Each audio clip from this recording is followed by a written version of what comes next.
নমস্কার। বিহারের বাঁকেপুর উপনির্বাচনের যে এক্সিট পোল তা নিয়ে কিন্তু রীতিমতো মাথায় হাত বিজেপির। কারণ বিহারের বাঁকেপুর উপনির্বাচনের যে এক্সিট পোল এসছে তাতে কিন্তু দেখা যাচ্ছে যে জনসুরাজ পার্টির একটা সুনামি আসতে চলেছে। এই বাঁকেপুর উপনির্বাচনের বিধায়ক ছিলেন বিজেপির বর্তমান সভাপতি নিতিন নাবিন। তিনি রাজ্যসভার এমপি হওয়ায় বাঁকেপুর উপনির্বাচন অনুষ্ঠিত হয়েছিল। সেইখানে দেখা যাচ্ছে যে সমস্ত তিনটে এক্সিট পোল আমরা পেয়েছি সেই তিনটে এক্সিট পোলের মধ্যে ম্যাক্সিমাম তিনটে এক্সিট পোলে কিন্তু এগিয়ে রাখছে জনসুরাজ পার্টিকে।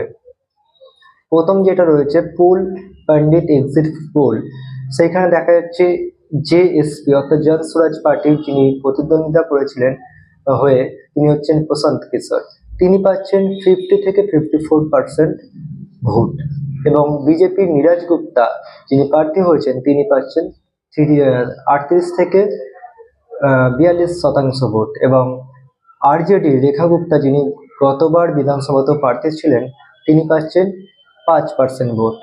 ডিভি রিসার্চ এক্সিট পোল দেখা যাচ্ছে, সেখানেও দেখা যাচ্ছে জেএসপি অর্থাৎ প্রশান্ত কিশোরের দল সেইখানে পাচ্ছে 43% ভোট, বিজেপি পাচ্ছে 39% ভোট, আরজেডি পাচ্ছেন 15% ভোট এবং রুদ্র রিসার্চ এক্সিট পোল সেখানে দেখা যাচ্ছে জেএসপি অর্থাৎ জনসুরাজ পার্টি পাচ্ছে 50% ভোট, বিজেপি পাচ্ছে 36% ভোট এবং আরজেডি পাচ্ছে 10% ভোট। এই ভোটের যদি এরকম ফলাফল হয় যেটা এক্সিট পোলে দেখা যাচ্ছে তাহলে কিন্তু অবশ্যই বিজেপিকে কিন্তু একটা ডামাডোল হতে পারে, সেটা বলাই বাহুল্য। কারণ যিনি বর্তমান বিজেপির সভাপতি তার ছেলে যে আসামে যিনি যদি বিজেপি পরাজিত হন, তো এখানে নয়, তিনি কিন্তু জিতেছিলেন প্রায় 52,000 ভোটে। তিনি 98,000 মতো ভোট পেয়েছিলেন এবং সেইখানে পেয়েছিলেন আরজেডি 46,000। সেইখান থেকে রিকভারি করে দেখা যাচ্ছে প্রশান্ত কিশোর প্রথমবার ভোটে দাঁড়িয়েই যদি তিনি জয়লাভ করে যায় সেটা কিন্তু বিজেপির পক্ষে একটা ধাক্কা বলাই বাহুল্য এবং বিহারের রাজনীতিতে শুধু বিজেপির নয়, এটা কিন্তু আরজেডির ক্ষেত্রে একটা ধাক্কা লাগতে পারে।